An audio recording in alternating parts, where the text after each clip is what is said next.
but we're going to tape it, and what we're going to try to do, first of all, the English version will be uploaded immediately, as Mr. Harrington is telling me, either overnight or tomorrow, and then what we're going to try to do with the English version is either translate it into Spanish straight or put subtitles in Spanish, so we can get this uploaded out to the monolingual parents as well. So tonight, and again, since we have a small audience, we're just going to keep this really informal. And feel free to ask me any questions, stop us along the way. We have the experts here. We have John Harrington, we have New, and we have Michelle, and we have Cam, and we have Cindy. And a combination of everybody has put this program on and got the technology to where it is today in St. Helena Unified School District. Literally, the people that have gotten it to where we're at is right here in this room. So thank you to everybody that's doing that. But the purpose tonight is just to educate the parents on how we incorporate Gmail, the Google Docs, and the Chromebooks into our instruction at RLS. So I think it's really important that the parents understand how are we utilizing it here at RLS, and certainly what's happening. The high school is going to touch on what they're doing, I'm assuming, and I'm sure that the primary and elementary are going to touch on what they're doing related to the Chromebooks and the Gmail and Google Docs. But we started this a couple of years ago. We were actually looking at Google Docs and how can we incorporate this into RLS, really get the electronics going on. And I would think probably because we have a lot of middle school teachers here that are adventuresome and creative and want to go outside of the box all the time, and knew that we wanted to get into the 21st century. So the purpose tonight is just simply to educate you on what we are doing here. The outcome is to help parents feel like they have a better understanding of how to help their son or daughter at home related to Google Docs, plus provide parents with the expectations of the Chromebook policy and procedure. We're not going to go into straight Google Docs training tonight. Mr. Harrington is going to show you some online tutorials that we have related to Google Docs and Google Drive, but we are anticipating, based on any comments and questions, that we will have additional trainings for parents for specific things related to Google Docs. The start of the school year, how did this all come about? Well, the start of the school year, Cindy and I can attest to this. At the first 2 days of the school year, what we do is we bring all the students into the computer lab as well as the library. We set up their Gmail accounts. We set up their folders. Each student was trained on how to set up an individual folder for each classroom: history, science, English, so on and so forth. They also were trained on their Aries account and how to get into their Aries account and what their login information was. All of this was done within the first 2 days. And then we got into what we call the acceptable use policy, bring your own device. So we really trained them that if you're going to bring your own device in 7th and 8th grade and work with the Chromebooks in 6th grade, there's policies that you need to fall under. And we started this last year because we were piloting the 8th grade bring your own device in reference to their phone, their iPad, their computers. So we created an acceptable use policy. This is the idea. You have a sample on your desk, on your table right now. That's the acceptable use policy that every single student fills out. So this happens within the first 2 days. So on your table right in front of you is just the agenda for tonight, a copy of the acceptable use policy, and a copy of the Chromebook policy procedure and information handbook that we have for the district. So what's the parent's role? How can you help your child? I think first and foremost for parents, whether you're here tonight or just listening at home, is that you need to monitor what your son or daughter is going into on the internet, on their computer every night. It's your charge. This is the age, especially middle school, where they're going to start experimenting. And it's so easy to go and surf to a variety of sites, so you really need to monitor what they're going into. So based on just something I heard the other night, matter of fact yesterday, on National Public Radio, is that due to cyberbullying, obesity, and sleep deprivation, the maximum time per day that a student should be on the computer is 2 hours. And that's outside of school. That's not in school on instructional stuff, but outside of school. And this was just on NPR. So they're stating that you really, really, really want to monitor how much time they're on the computer. And we can see this. I can tell you right now, kids get, all of a sudden they're into their computer and time has slipped away from them and they haven't gotten to their homework, or it's 12 o'clock at night and they're still doing something or surfing the thing. It just gets away from them, and then they're totally tired the next day. Spot check where your child is surfing the net. Also, we do a training every year, and we'll do this training again this year. We talk about the digital footprint. As soon as you log into the computer and go on the internet, you have now created your digital footprint, and this is public and permanent. No matter what, somebody will be able to find that data if they want to find that data. So, and that's the big thing, yes. Well, I was going to say, because some people don't know that the internet is saved every so many hours, the entire internet. So even though you think you've deleted it, for people who know how, and we've seen this firsthand and had a little bit of training on the students, if the person knows how, they can go back and find anything you've ever posted.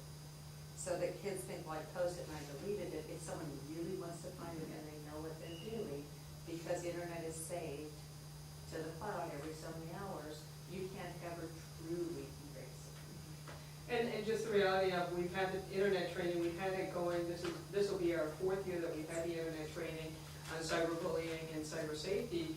But when you think of all the other countries, this is a job. They're actually data mining all the stuff that's going into the internet. So it's public and it's permanent, and really trying to teach the kids that the old photo albums that we used to use are now your photo albums are on the computer.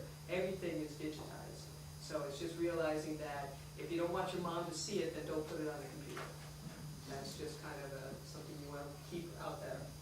Encourage your child to use the school Gmail to communicate with the teachers regarding homework. So if they're getting stuck on something at nighttime, or they really don't understand something, or they really have a question for the teacher, have them go on Gmail, because that's what it's for, and just communicate with their teacher that night. It's really important that they start communicating. We're on Gmail, they're on Gmail. That's what we're trying to use as our communication tool, written communication tool between the kids. Familiarize yourself with Google Drive, which hopefully you'll get tonight, and then further training will also assist you. Now I'm going to step out, and I'm going to talk about, I'm not going to talk about it, but Mr. Pham's going to talk about what we're doing in 6th grade with Google Drive, and then John's going to go into it, and then Michelle will go into what we're doing in 7th and 8th grade. Mr. Pham.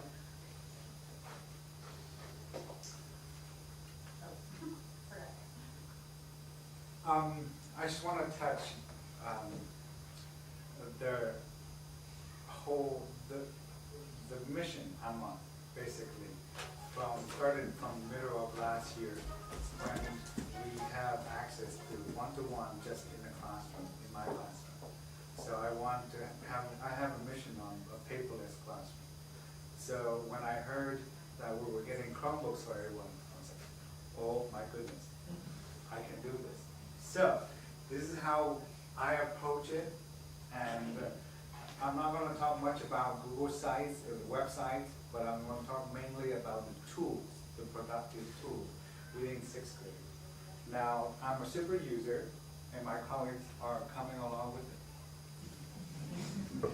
So imagine these are just 6th graders, and the Google Apps for Education is free and secure, and it's an amazing tool, and that's why we're using it.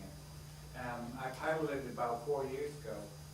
It wasn't very good until just last year, where they actually tested out, really implementing it, and I'm just taking it on. Now, within Google Apps, there are several things that we're using in 6th grade. The first one that you heard about is Google Drive. Google Drive is cloud-based. That means just very similar to your computer system. You create folders, you create files, you organize your folders, everything lives in the cloud. That means it's productive suite, office suite. It's not, it cannot be compared to Microsoft, but it will do the job in middle school and more. So that's Google Drive. It's amazing because we can share and it's automatically saved. We don't have to worry about jump drive or anything else and all loss of things, because we have many ways to recover the file within revision history or undo or things like that. This is Google Drive. Now, in terms of, trying to go back. So in terms of the Google Drive, there's many other things I'll talk to you about, but I'll stay with Google Apps. So that's one thing that Google Apps provides Google Drive. The thing we're also familiar would be the email. So the email, we all know, communications, all that stuff there. We were discussing how terrible it is, but it's amazing. You know, in terms of allow our students to communicate, I get lots of email from students, middle of the night. I answer them very quickly. I think I communicate with my students a lot more now, because they have access to it, and they know how to use it. Right in the middle of their work, they can email me, and I can respond. There are other things that Google Apps provide. There's many, but the one that I use will be Google Sites, and a lot of students use. Now, I use the Google Site to create our class website. That's the window into all about what we're doing in the 6th grade. But the 6th graders use Google Site to create digital student-led conference portfolio. We started this year. All 6th graders were creating their own.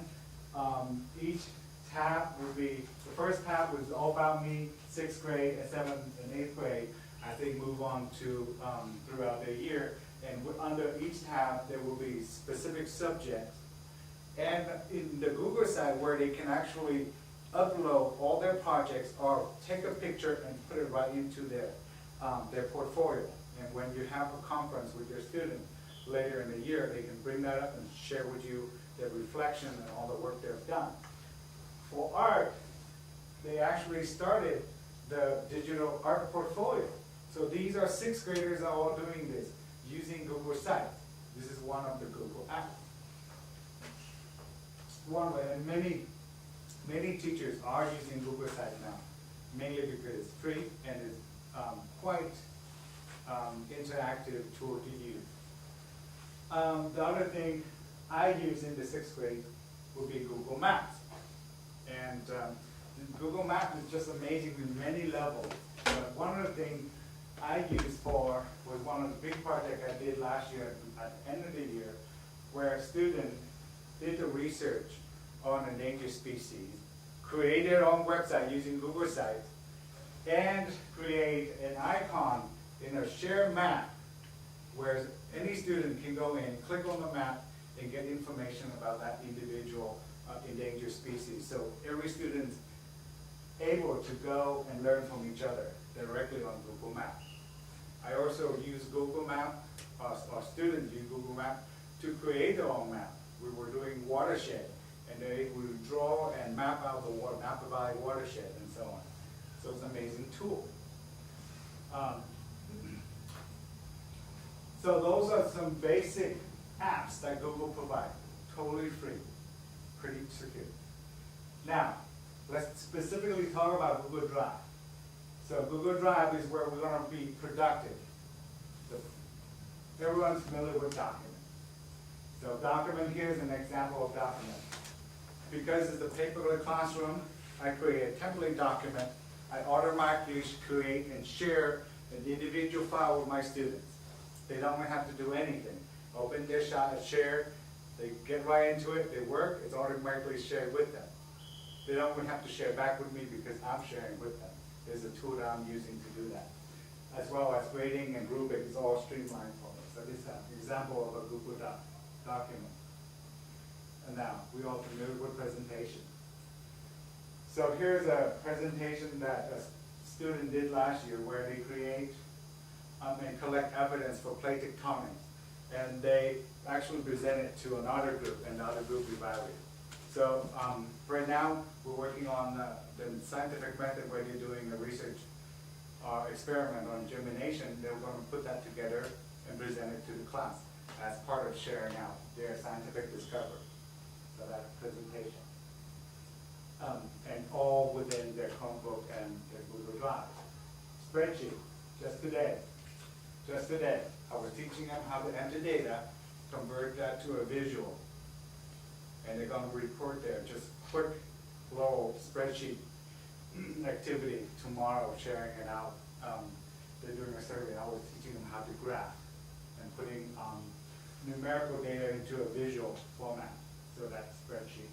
So your 6th graders, if you have of drawing. Drawing, we actually embed that into the PowerPoint through the presentation. But in the future, I hope to use Google Draw to create info graphics, if you know what that is.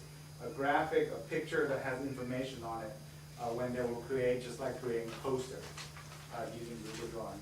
So I still have to think about how to incorporate that into our project.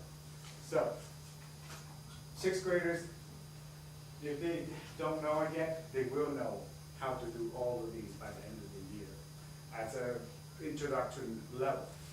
And then as they get up to 7th, 8th grade, they're really going to depth about each of these topics. Are there any questions regarding Google Apps and Google Drive? Okay. The amazing thing about all this is student can share, teacher can share, and I can quickly comment on anything they do. It's actually creating more work for me because I can get onto their document, open it up, and I can live and make comments directly to what they're doing and can ask them to just immediate feedback, which is amazing. Does that, okay, so we did that the other night, does that come through as the sort of email on the side, or does it go into the document? On the side, Okay, on that's the really side, cool. the comment. That's great. Anything I want to comment, I highlight that, and then I click comment, and I type in the comment. When the student fix that, then they can click resolve, and the comment will kind of archive. That means just go away and not showing up, but it's still there. They can go back to the archive of the comments and see all the comment improvement they made. So it's just more time, the more time I put into the feedback, the better results I get back from my students. So it's just amazing. Just amazing tools. Right now, no paper in my classroom.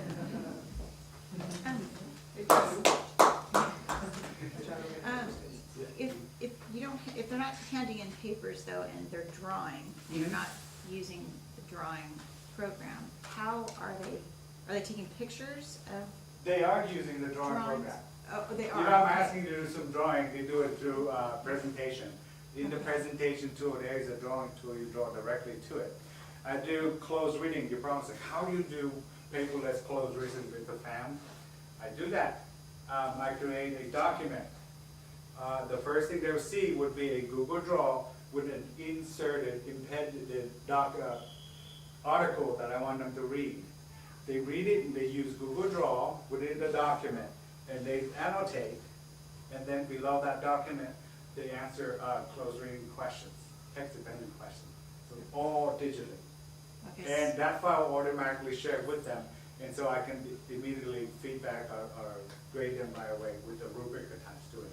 And all this is online. Okay. So the drawing itself, the drawing tool, is embedded in both the document, the Google Doc, and as well as the Google presentation. Okay, so that example that you showed us was done, the drawing was done. Directly on it. Wow. And that's how they do math as well, if they're Only doing if the math compu- teacher asks them to do so. So Oh, this is okay. most of the tool I'm using in science. And when the math or any other teacher is ready to use it, the student will know. So that's why we piloted in my class first. Mr. I'm John. So my role this year is I'm teaching the teachers, working with the teachers as they integrate tech into the curriculum. And if you can put it on the, how about the teacher training one? Okay. Yeah, I got the teacher training one. And then we'll go to the, so I'm gonna give you two aspects I wanna share with you. One is, the second part, how, hopefully it can benefit you. The first part is how I'm actually working with the teachers. So I'm putting together this software teacher training site. And the way it's meant is, a lot of teachers just need quick, easy fixes. They don't need me to show up and be there for an hour holding their hands. Now, a lot of the other teachers are telling me they do want me there directly holding their hands. So they're all telling me exactly what they want. And this site, these ones over here, this is stuff that I've already had developed, and all I need to do is pretty much link it in. What I finished doing recently is Google Drive, as Neil was saying. Google Drive, if you know Microsoft Office Suite, Google Drive is Microsoft Office Suite. Their version of Microsoft Office Excel is Sheets, Word is Doc, and Presentation is PowerPoint. So that's, and if, Michelle, if you can click on Google Drive. So that's it. And so here I've got Docs done, okay? So what I'm going to show you is how I'm working with the teachers and how they're implementing it into the classroom as they're setting up their curriculums. And it's what I've been doing for years. So it's always worked for me. I've cleaned it, made it smooth. It's working for them. I haven't, right now, Michelle, can you go back one? So in here, I finished doing, I'm working on Drive. The Docs is done. Sites is done. And Windows is what I'm working on right now. Once I'm done with Windows, I'm going back to Drive. You can go ahead and go back to Drive. And I'm going to go right back to Drive. I should be there in another week and a half. And then I'm going to start putting focus on Sheets and Slides. So this is the PowerPoint version, and this is Google's Excel version. Now, here, how it works is, and it really works very clearly. You show the kid the model on what you want them to recreate. Then you give them the steps they need to take in order to recreate it. Michelle, can you click on the model for me? So here's the model that the kids need to recreate in Google Docs. Every single skill in Google Docs is on this sheet. Now it's going to change by next year. They'll throw in some more skills, and then I'll change this. And I have a bunch of teachers now on their personal web pages are linked to this. So nobody knows it's linked here. People think it's their own web page, but it's linked to this. And so the teachers don't have to change it. I change it, and automatically the updates are vroom, off on everybody else's sites. So if a kid goes ahead and recreates this, they have all the skills that you can learn in Google Docs today. So the kids will recreate this. How do they recreate it? Go back one and go to the, there you go to the grade sheet for me. So they get a grade sheet. What I love about the grade sheet is step 6 down here, it actually goes like step 16. Is it 16? Yeah. So 1 through 16, by the time they get to 16, they finish 16. It doesn't take that long. It takes maybe like 5 minutes per step. When they get through each one of these steps, they end up with that model. This is the end. You hit here, you're at that end result. Well then, what I love about this is the kids, whether they're the high-end kid or the low-end kid, they get to pick whether or not they want full credit. Do they want the A, or do they want to leave some parts out and just settle for a C? Now we as teachers are encouraging them to move along, but the kids love the fact that, especially the kids who are the ones that are more challenged, they love the fact that they can match right up there with the most successful kids in the class. All they have to do is follow the steps, and they end up with the model.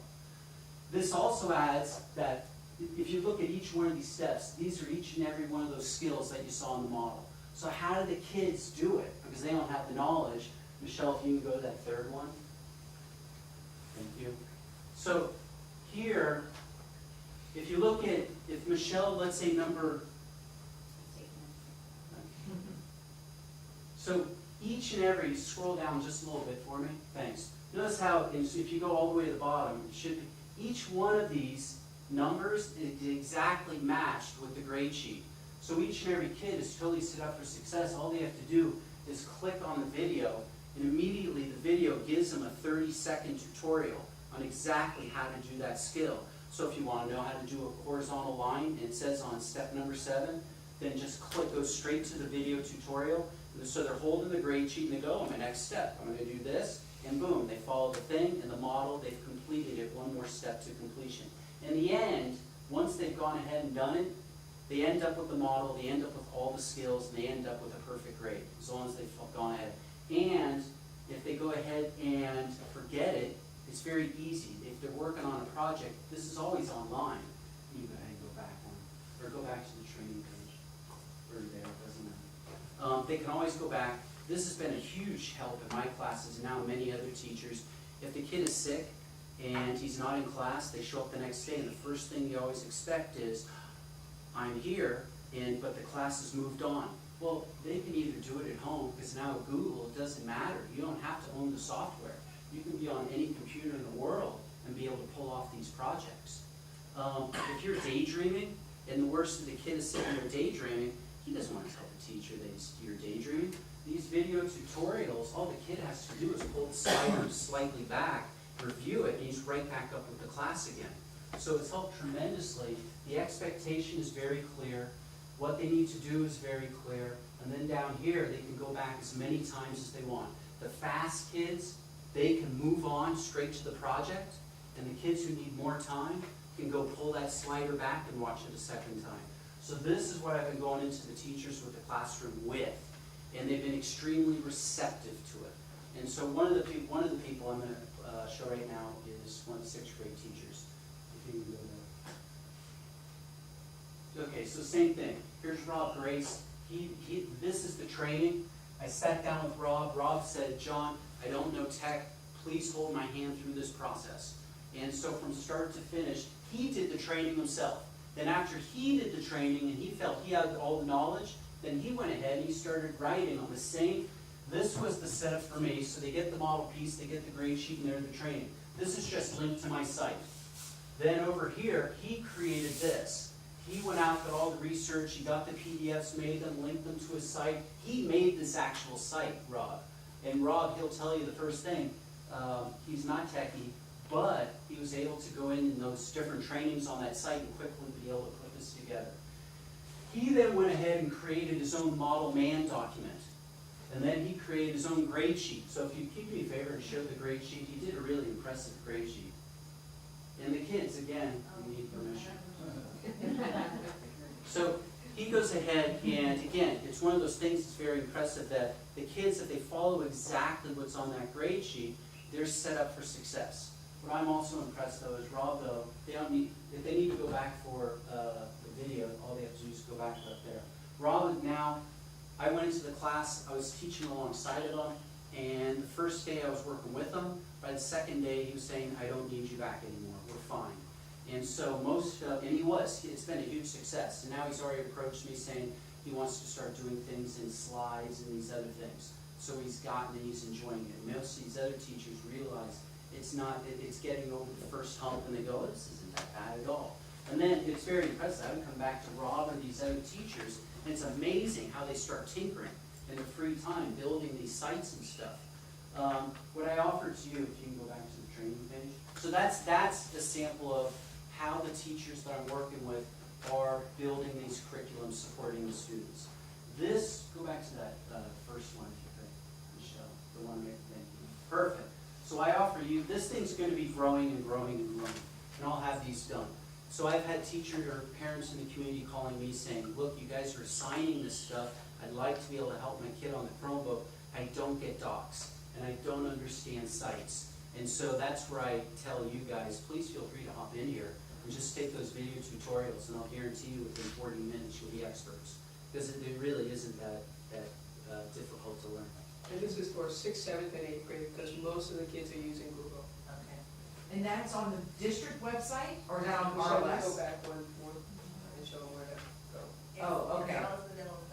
Yeah, if you go to the Okay. RLS webpage, if you go to the rlsbluedevils.org, that's where Devil's Digest, Yeah, all yeah. that. Okay. And the teacher train, all of it's inside of there. And then the Okay. things I'm building with the teachers, their links are up there. Okay, great. Any other questions? Can I ask you, I know this is, I knew you were coming. okay, I have a question, John. Because we've done that. 6th grade did the model, and they went through the whole thing of recreating that, but what we found that was hard, which is, so I'm just asking you, how does it work, question? Because I know I'm supposed to go do this tutorial and then I'll understand it. Where's the undo button? That's what that was when George was working on this. Chrome? Where's the undo button? That's the best button that Microsoft ever created. Well, it's in there in the training. You have to get Okay. control, because they don't, for some reason, Google doesn't have the file, you go file, Right. and they don't have, so you have to, and they tell you, you gotta use the keyboard. And so Okay. there's a thing in there when you're doing it, where it says Control C, Control V, Controls, Okay, because what we found in doing the model with Finish Hall was that if you didn't follow the steps in the right order, or you got it out of order, you couldn't go on further, because now your formatting is wrong, but there was no undo, Oh. and go back And 4 that's- steps and restart it. So that was very frustrating for the 6th grader. so, yeah, so for some reason Google doesn't have it up above, you have to know the Yeah, keyboard. unless somebody can. Who's gonna show you right I now? showed you Tell me two where the undo- very important tools. You There see we these go. two right here? Undo, That's the one, okay. redo. Huh? Yes? Okay. The So other they do thing, exist. They do exist. the other Okay. thing is this one, file, revision Oh, because history. there's no You're revision. hidden. No, it's because there is no Because revision. there's no. But if there was, it'd be there. If there was something on there, there'd be a. Yeah, It's very light. Right here. Oh, okay. Any, Okay. it will take and save any work you've done periodically. Okay. So when you mess up completely, you shut down your computer, it's not totally gone. You go to revision history and you pull it right back up where So you that's the were. auto save. It's an auto save for Okay. Google. So Okay. those are your But- lifesavers. One thing about this we discovered, that kids are slowly discovering, is that they'll say, I did all this work and it's just not there, I can't believe it. We're like, okay, let's go to revision history. And then they've done a little bit here, a little bit, and I'm like, oh, okay, maybe I didn't do as much as I thought I did. And so it's, I mean, it's there, there's no getting around it, it's there. Okay. So in doing it does exist. Yeah. Cam wanted to add a comment in there. Yeah. On the Chromebooks, at the very top of the page, it'll have a little message that says, your work was saved so many minutes ago, whatever. If you click on that, that'll take you to the revision. The last history. revision. No, to the revision history. Oh, The whole column goes up on the side, with all of your revision history. Thank you, so now we have Michelle.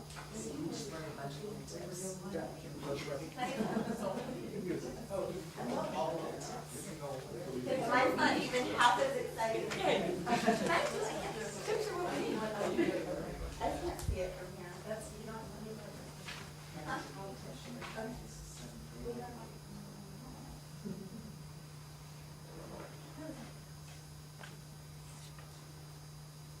Okay.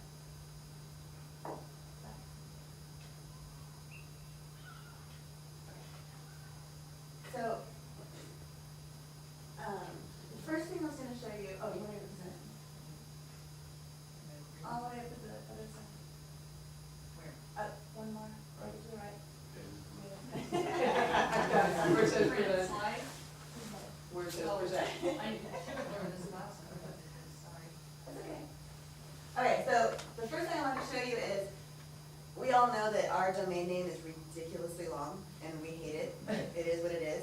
So the best thing you can do, because kids are having typos all the time. They're trying to type the whole thing out and missing one letter or putting a space in or something.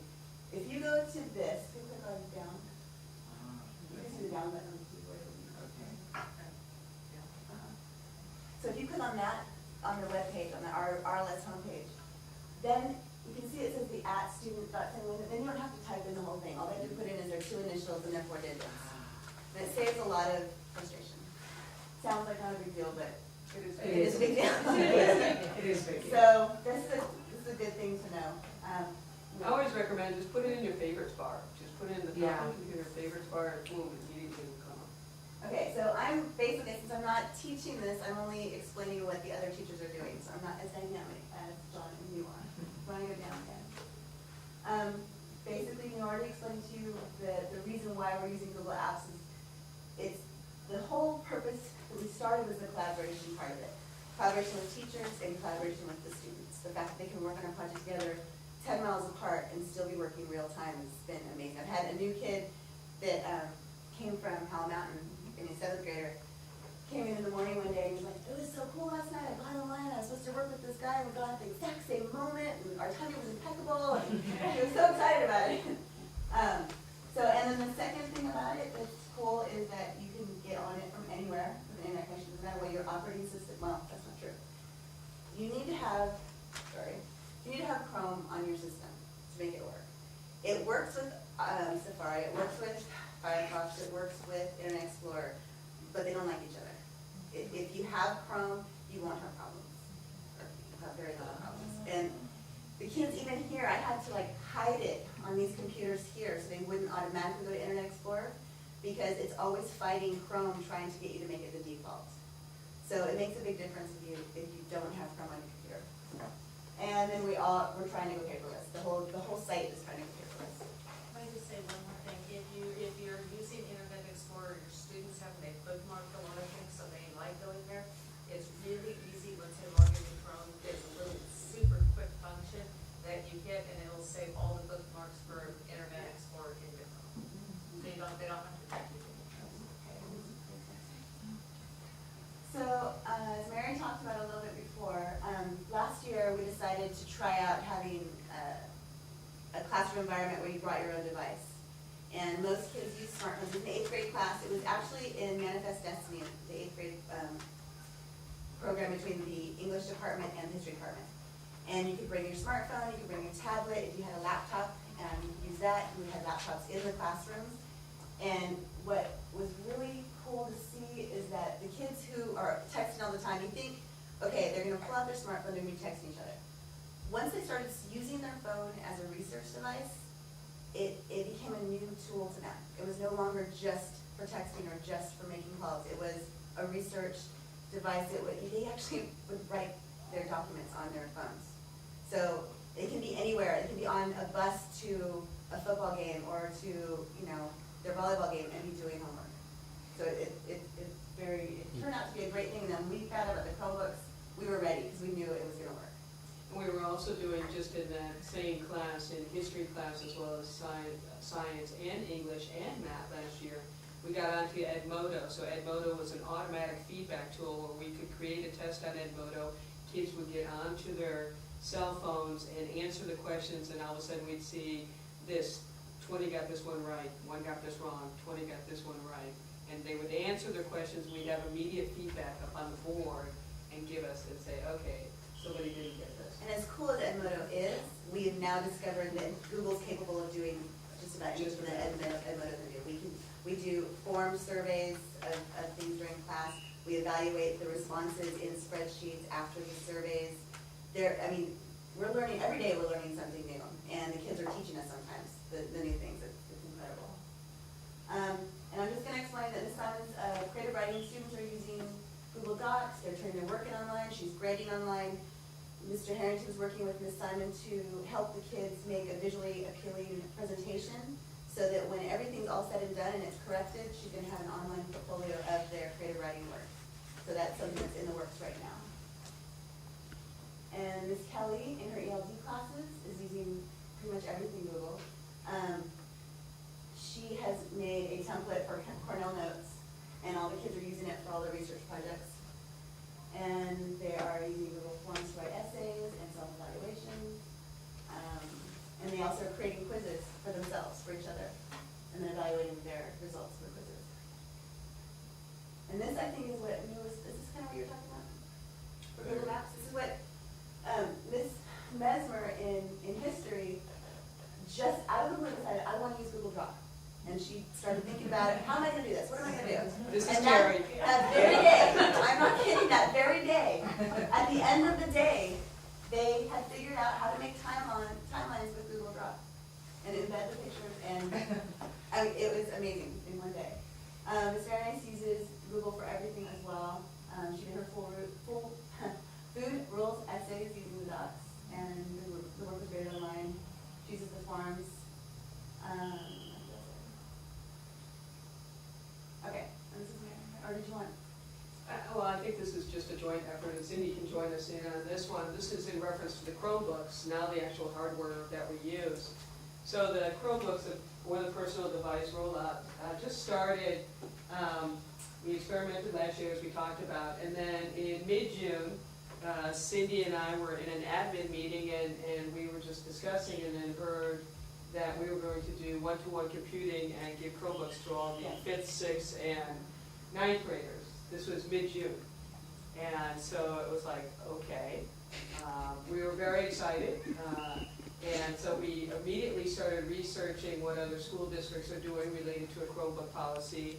And lo and behold, we were able to put something together before the start of school, translated into Spanish. So a lot of players have been together trying to do all this. Can I just say? Yes, though, please. This never, ever, ever would have happened without these. I mean, Michelle worked and Pam worked all summer long with all the technicians and everything else, and we did things, or they did things that people said weren't possible, but really, without these students, we never. All the Gmail accounts, all the Chromebooks, everything getting licensed, everything was these two folks. So kudos to that. Thank you. Stay back for a second, so then I just need to go back. One more. Okay, next. Yes.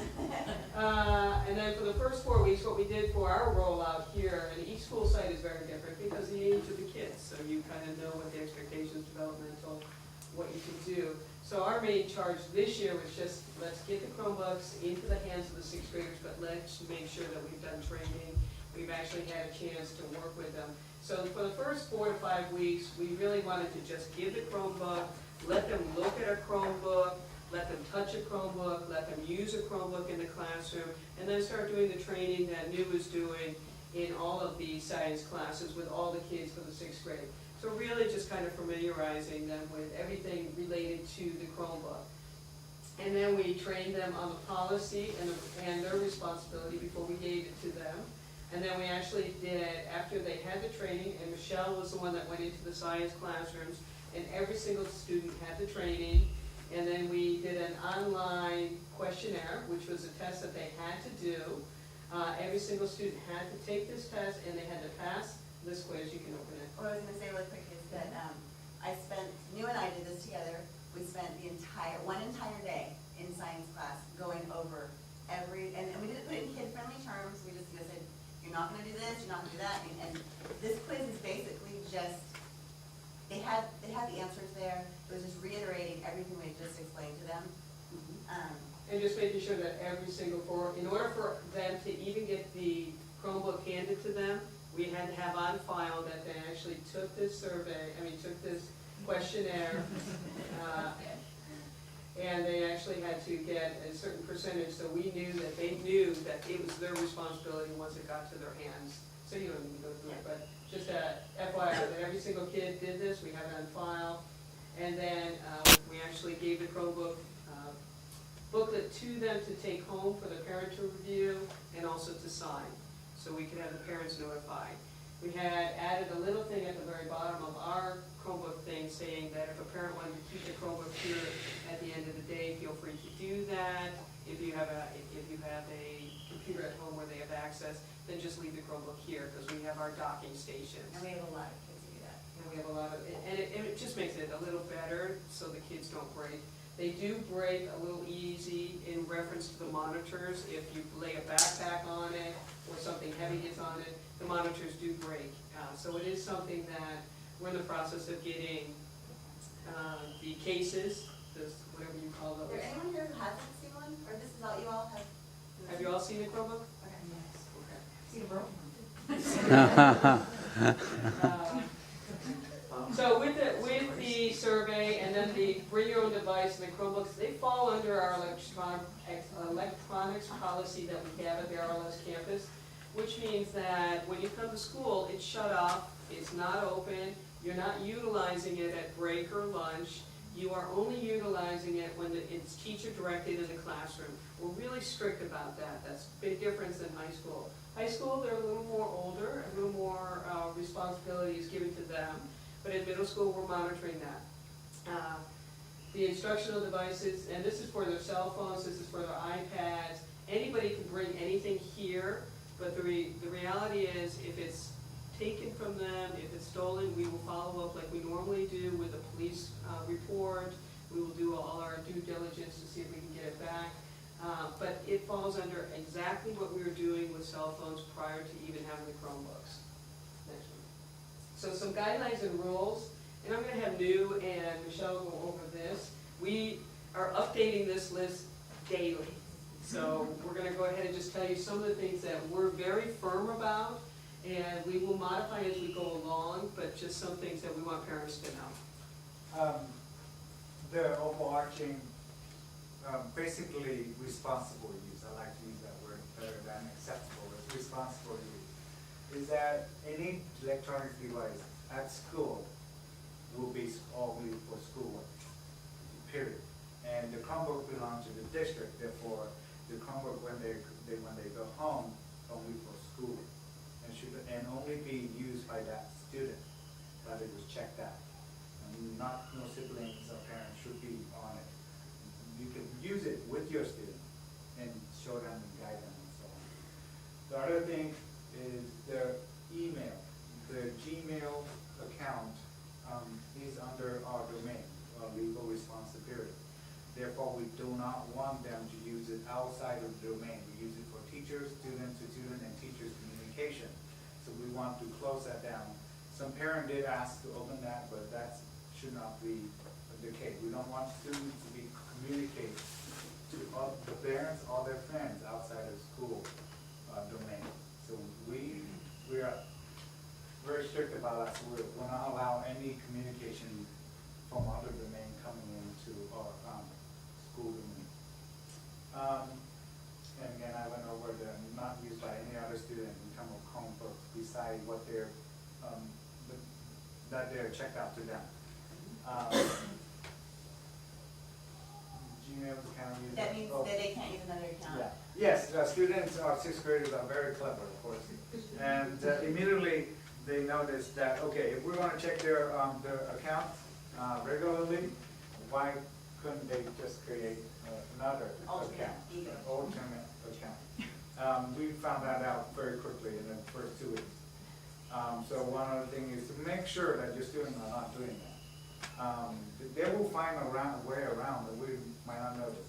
But if you find something interesting, please let us know. So we'll figure it out and we can close it or teach them how to use responsibly. Yes, we have students create second account within their account. Yeah.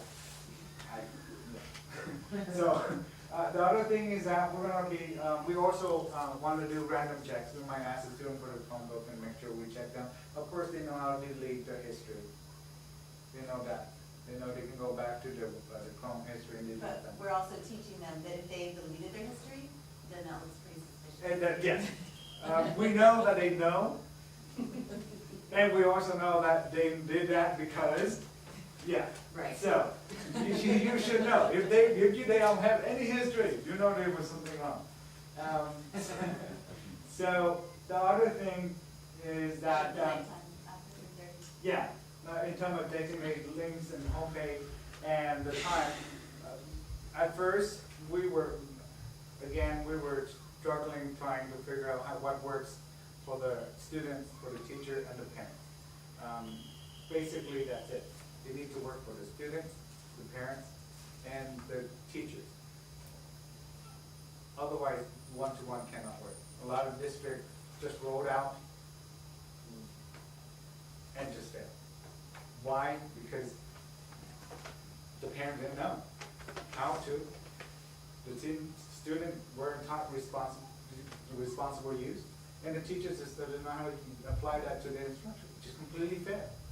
So with that, we are playing, we're trying, we're piloting, and we immediately discovered there were some inappropriate use. So we shut that down in terms of limited access. However, it was just too much trouble, so we decided right now that they have full access during the school day. After 3:30, limited access. That means they completely have access to their Google Drive and proper links, all the links to their teachers and other links such as Brain Pop and everything get opened up. And what they're doing now is they know to email me if they want something that they think that they should have a right to, and I don't realize that that's not open, they'll email me and I talk to the teacher and say, oh, is this something, and then we fix it. So we're gradually getting it all straightened out, but it's working pretty well. So to Yeah. kind of give a background to that, the district has a management system, so when we purchased the Chromebooks, we also purchased a Chromebook management system because, and that's not something all districts did, so that's why you're reading about it a lot in the newspaper. And under that management system, it allows us to restrict or give permissions, and that's what they're talking about. We started out very, very restricted, not at high school, they weren't as restricted, but at the middle school and at the elementary, we were extraordinarily restricted. You weren't at that? Yeah, because our use has been almost supervised by the teacher. So, So what our school that's, they're. It's our challenge. Yeah. So it's a sweeping restriction, I mean, it's everybody. Each site, Okay. each site has their own set of restrictions. Gotcha. Levels that they can set, is that Yeah. what it is? Levels they can set? They're organized by grade level and by site. So Okay. you can say, all sixth grade, this is what we're gonna do, all seventh grade, this is what we're gonna do. Okay. And with policy, we need to have reinforcement and consequences. So there are some consequences, and again, we're still working through that. Depends on the severity. Right now, if a student's making the wrong choice, we'll place them into a penalty class, a restricted class, that is, for a certain period of time, until they show responsibility. Which is basically the lockdown at night, but during the school day. During the day. And of course, if we go beyond certain behavior, we take the Chromebooks away for a week or two, and then it lead on to progressive discipline and kind of that. And of course, we also, as teachers, we monitor our classroom. And if I see a student not focusing on task, I'll ask them to fully focus, and the second time I ask them to close their Chromebook and refocus. And then the third time I'll take them away for the period. And give them that. So it depends on how the teacher will apply their discipline and consequences within the classroom. Now, we are trying, piloting Hapara. Actually, I just looked at it today. And I set up, Michelle set up a first period classroom. It's a remote control where it will monitor what sites and what activities students are doing on their account. And this morning, I checked on them, just looking at this, and I was totally amazed that they were mostly up, not everyone was on task. There was no inappropriate website visit during the class time. And I was like, wow. This is I a was teacher's so encouraged. dashboard, so New will have this in front of him. You'll That's see all the the cross classes out are. names on there, and this will tell him real time who's on what link or okay. website immediately in the classroom right then and And he there. can shut them off if he wants. He can Wow, send them a big brother. message if he wants. He can push out a message to, a document, a URL, like a website that he wants them to go to. Okay, kids, we're gonna go to this now, and push it out to the entire class. Yes, and I was so encouraged by what I saw this morning. Just looking at that, they were totally focused. They were on task, doing what I was asking them to do. And it's just that our sixth graders are being quite responsible. And we know there are a few that, need some work. But the message is getting out. Just getting out. It's And getting out. I'm very encouraged by what's going on in the classroom. So this will be for eventually for every teacher? We're piloting it with a couple of classrooms right now. Okay. So we have 8th grade Sure. piloting, we have 6th grade Okay. piloting, 7th grade, and yes, there's a cost factor, so we're looking at. Gotcha. And it actually works since it seems like every teacher's using Google Docs on this site. And even if you're not on a Chromebook, if you're using the domain and you're logged into Chrome, it's also gonna show up on here because this is monitoring our domain. And it's not just about the remote, it's also about teachers sharing folders, kids dropping their homework into the teacher's folder without having to share it, without having to send an email. It's so completely organized, it's absolutely amazing. I'm sold. So we're, This will be part of we're doing an evaluation of the Chromebook rollout right now that will be presented to the board at the next meeting, so this is part of it. and then the last part what I wanted to go over was, this is part of the future. In the future day, in terms of making future decisions on how to manage and roll out in terms of the technology in the district. And, this class is part of all that aspect as well. So I think the last word will be. No, I think just exactly what New and Michelle have stated and John tonight is that we're into the Google Apps as far as additional training for the teachers. We're a pretty tech savvy site, so we're getting better and better and learning more and more every single day. So we'll continue with the Google Apps, we'll continue with the Aries.net, which is the new cloud base for us as well. Parent training, we will have an internet safety workshop coming up for parents. And if there's additional trainings that parents would like, there's a survey that's going to go out related to if you'd like some training on Google Apps, if you'd like training on Aries, we've already done Spanish-speaking Aries.net training. We'll do some additional training on Aries if people need that. So we're available, but I'm trying to do a monthly parent series, and the next one will be internet safety. For students, we're gonna be doing the internet safety and cyberbullying. And also, Michelle, we have found a wonderful program. Actually, it's out of Common Sense, and I use Common Sense all the time. It's a, I don't know if you're on the internet, but Common Sense, you should go into. Common Sense Media. Common Yeah. Sense Media, because they will constantly send you updates on what's appropriate for kids, what's not appropriate, what a parent should do, not do. They have a digital literacy and citizenship program for students, and it's how many sessions? It's 15 sessions, 45 minutes. 15 sessions, 45 minutes. Michelle will be going into the 6th grade classroom, starting in English, to start doing that particular training for the students. So they're really gonna get all of that internet safety, as well as what's appropriate online, what's not appropriate. Does Common Sense have a Facebook page? It probably does, right? Probably. Yeah, okay. I would imagine so. And that's it. Oh wait, that's not it yet. Oh. But there's more. There's There's 3 links. pages Oh, of we did links. plenty of links. We're gonna upload this so you can immediately just tap on to those links, but there's a lot of links out there for parents in reference to safety, learning, the tools. It's time. It's just taking some time and really getting into it, but it's really not that complicated. It's just finding the time to do it, which we all are trying to do. Any comments, questions? Thank you for So coming. where are the tutorials, John? I'll send you guys all emails if Okay. you want. You can turn it off. Thank you. Thank you. Yeah,